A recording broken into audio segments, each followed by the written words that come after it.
I take on the challenge of rebuilding myself from scratch with absolutely no excuses. Life gets tough and we all face setbacks. It's how we respond to those setbacks that defines who we are. We can choose to let our challenges break us, or we can use them as an opportunity to rebuild and come back stronger. Fear of judgment is a huge excuse we often make for not getting back up after a failure. We're scared of what others might think or say about us. They'll think I'm a failure, they'll laugh at me. But the truth is, most people are too busy with their own lives to even notice what we're doing. And even if they do, who cares? Their opinions don't define our self-worth. Lack of support is another common excuse. I don't have anyone to help me. I don't have the right resources. But the truth is, we don't need anyone's help to start rebuilding. We can start with what we have, where we are. We can start small and work our way up. And if we're really struggling, we can always seek out new communities or mentors who can support us.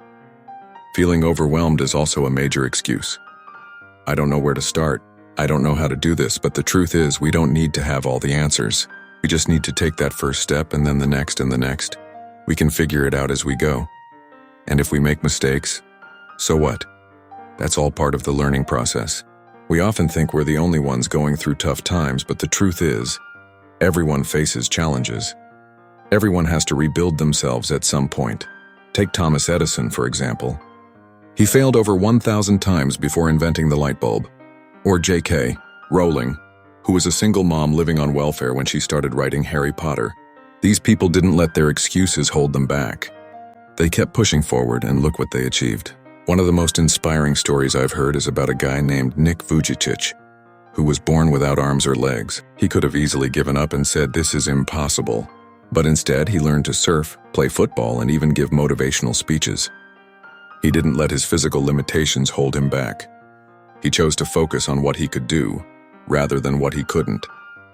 What I love about Nick's story is that he didn't wait for anyone's permission or approval to start rebuilding his life.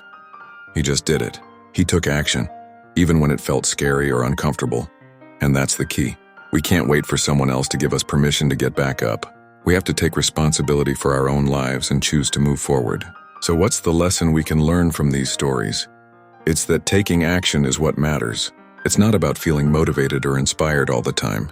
It's about choosing to take that next step, even when we don't feel like it. It's about being willing to learn, to adapt, and to grow. It's about shifting our mindset from I can't to I can. In this video, we've talked about some common excuses people make for not getting back up after failures. And we've looked at some inspiring stories of people who chose to rebuild their lives despite the challenges they faced. Remember, resilience is a choice. We can choose to let our setbacks break us, or we can use them as an opportunity to rebuild and come back stronger. Thanks for watching, everyone. If you've got a story about rebuilding yourself, I'd love to hear about it in the comments below. And if you're looking for more practical strategies for personal growth, be sure to check out my next video, where I'll be sharing some of my favorite tips and tricks.